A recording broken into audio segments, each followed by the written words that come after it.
Hello there, bright minds. It's nice to see you again. I hope you're having a delightful day. And yeah, we're here again, Sir DJ and Dan, your English learning buddies. We want to make sure that you will learn and we will enjoy our English lessons together. So make sure you have your pen and your paper with you, okay? Because once again, we will explore the wonders of this universal language. What are we waiting for? Let's get the fun started. Have you ever had a moment of reflection when you just sat down in a corner, looked at the rain-drenched window, played sad music, and thought about what would happen if things were different? Like, what if there were no pandemic? What would I be doing now? What would happen if I were born in a different country? Where would I be? If I were a TV actor, a rock star, how would my life be? What would happen if the moon disappeared? Oh man, that would be so scary. If I were 10 times richer, how would I spend the money? I'd definitely share it with you guys. Will you do the same for me? I sure hope so. I am sure a lot of thoughts are running through your mind right now. But the question is, how do you express them? How would you construct a sentence that would best express what you want to say? Sometimes we are caught in a moment where we know what we want to say, but the words seem to appear jumbled in our heads. It's as if they are just floating freely.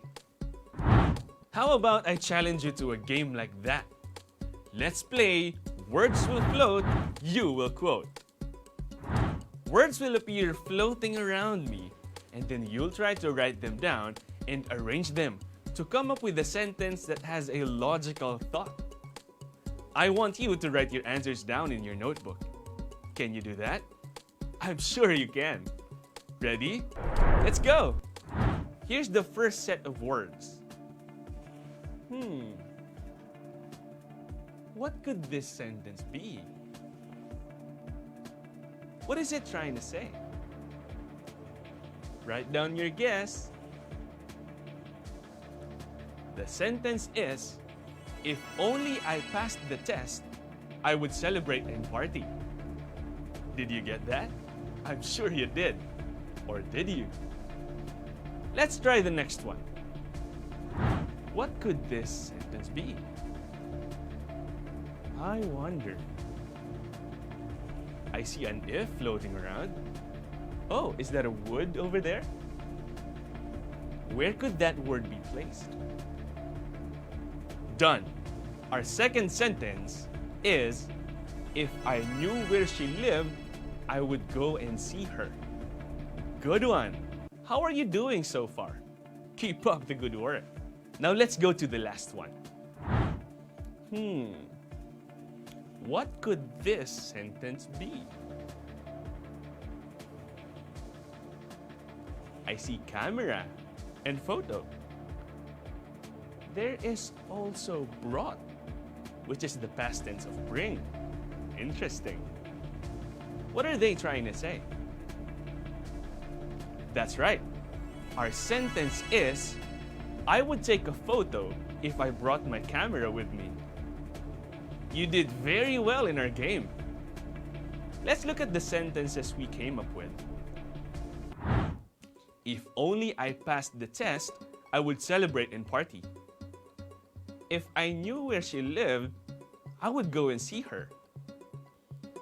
I would take a photo if I brought my camera with me. You're probably thinking, hey, these sentences look like conditionals. You are right. They actually are conditionals. However, I am sure some of you found it a little bit confusing to arrange these words correctly, right? How should we write sentences like those? Don't worry, we got you, fam. We'll help you. But before that, come on, let's have a recap of what we had last time. In the previous episode, we talked about conditionals.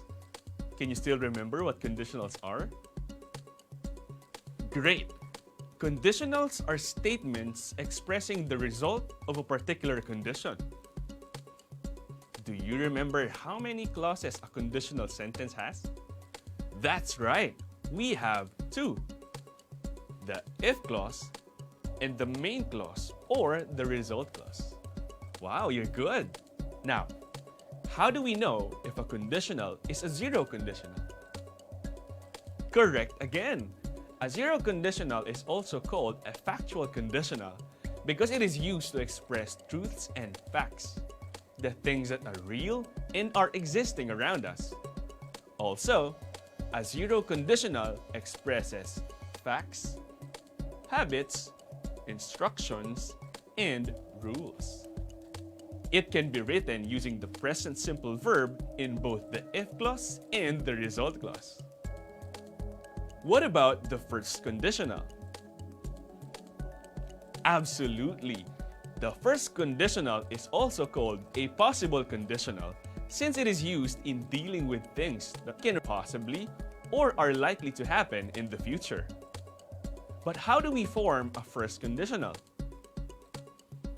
You nailed it! We can write a first conditional by using if or when. Then we use the present simple in the if clause, and in the result clause, we will use the future tense, which is will plus the base form of the verb. You already have a habit of reading your notes well. Great job! Now that you already know how and when to use the zero in the first conditional, let's get started with this lesson. When do we use the second conditional? We use it in dealing with things that are impossible in the present and are also unlikely to occur in the future. Unlikely to become real in the future, but not completely impossible. We can use it when we want to imagine and to dream that the current situation is different from what it really is. For example, if I had enough money, I would buy a sports car. The point in this sentence is that I currently do not have enough money. But if I had enough money, this is what I would do. I would buy a sports car. The if clause gave a different situation compared to what it really is. I don't have enough money. Ouch. If only I passed the test, I would celebrate and party. Question: did the speaker pass the test? Right, he did not. It means that the current situation is different, and the unlikely outcome is that he would celebrate about it. But unfortunately, he won't. Remember, in writing a second conditional, the verb in the if clause should be written in the past simple, while in the result clause, it should be would plus the base form of the verb. If only he charged his phone, he wouldn't need to borrow yours. Keep in mind that you can make one or both clauses negative in second conditionals. If I didn't read my notes, I wouldn't get a good score. Never forget to read your notes. It'll definitely help you get good scores. Take it from me. We can use it to talk about things in the future that are probably not going to be true. Maybe imagining some dream, for example. If I met Catherine Bernardo, I would shake her hand. The chances of the if clause is slim. We can also use the second conditional to ask interesting hypothetical questions. Like, if you had the chance to meet your favorite K-pop idol, would you ask for a picture together? What would you do if you were a senator? If you only had one friend, who would it be? These questions are good conversation starters, right? A good conversation starter topic can make a normal conversation great. The second conditional can also be used to give advice. For example, if I were you, I'd practice my reading skills. I'd is a contraction of I would. If I were her, I would talk more politely. Speaking of being polite, have you ever had an experience when you wanted to say no to somebody, but you were looking for a nice way to say it, so you won't hurt him or her? The second conditional can really help you with that. Saying the word no alone seems to have a strong negative tone, right? So we want to try to soften our response by explaining why we can't do something. Check out this situation. Hey bro, we're going to have a party at my place. Do you want to join us? No. See how rude this statement can be? But if we use the second conditional, it would sound a little better. Hey bro, we're going to have a party at my place. Do you want to join us? If I weren't so busy with my homework, I would come to the party. But I'm really busy, so I can't, bro. See the difference? Being nice doesn't hurt. Remember, in a world where you can be anything, be kind. Let's try to see how well you understand our discussion today. It's time for our fun activity. Let's play Complete the Conditional. For this one, I want you to fill in the blanks with the correct form of a verb to complete a second conditional sentence. This will be easy for you, my friends. Using your pen and paper, try to write down the correct sentences. Are you ready? Here we go! Number 1.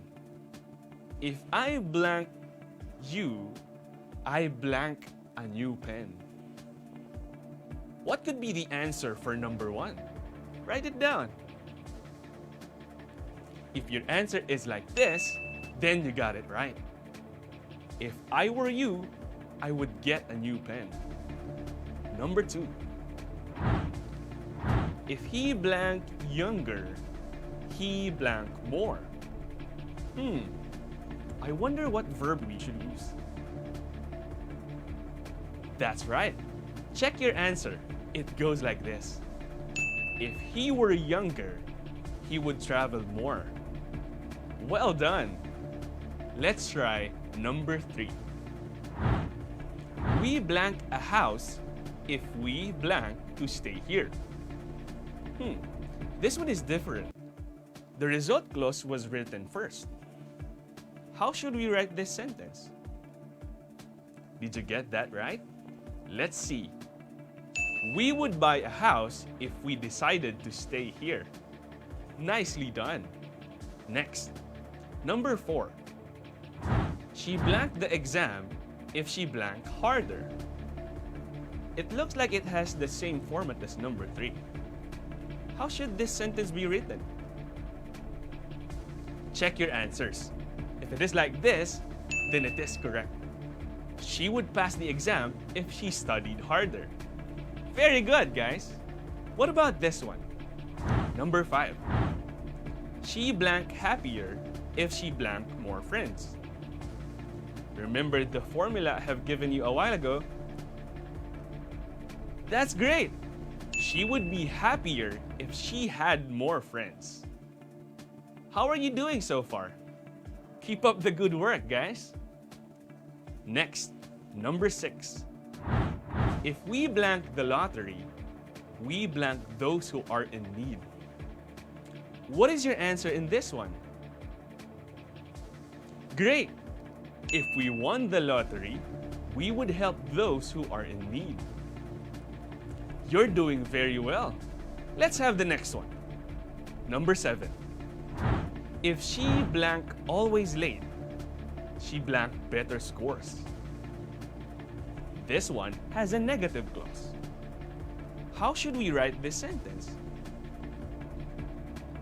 Correct. If she weren't always late, she would get better scores. You're getting really good at this. Moving on to number 8. They blank save more money if they blank so many shoes. If your answer is like this, then that is correct. They would save more money if they didn't buy so many shoes. Very good. Let's go to number 9. We blank to dinner if we blank time. Try to write your answers down. Good one. The answer is, we would come to dinner if we had time. Impressive. Let's go to the last one. Number 10. I blank you if I blank your number. I'm sure you get the knack of this by now. Here's the right answer. I would call you if I had your number. I'm so proud of you for answering very well. You really are amazing. Let's take a look at your answers. Number 1. If I were you, I would get a new pen. 2. If he were younger, he would travel more. 3. We would buy a house if we decided to stay here. For number 4, she would pass the exam if she studied harder. Number 5, she would be happier if she had more friends. 6, if we won the lottery, we would help those who are in need. For number 7, if she weren't always late, she would get better scores. Number 8, they would save more money if they didn't buy so many shoes. 9, we would come to dinner if we had time. And for number 10, I would call you if I had your number. Did you get a perfect score? I'm sure you did. You did very well in our lesson today. Just keep it up and I'm certain you'll be really good in using the English language in no time. To keep you busy and to practice your skills using the second conditional, try to write sentences about your dreams. Just as Gloria Steinem said, dreaming, after all, is a form of planning. Who knows? Your dreams may just come true one day. And that ends our episode today. That was awesome. Thank you for keeping up with us. We hope you had a fantastic time with us, your English learning buddies, Sir DJ and Dan. Stay tuned because in the next episode, we will talk about the last conditional. Exciting, huh? So keep safe, guys, and see you in the next one. Remember, never stop learning because life never stops teaching. Bye!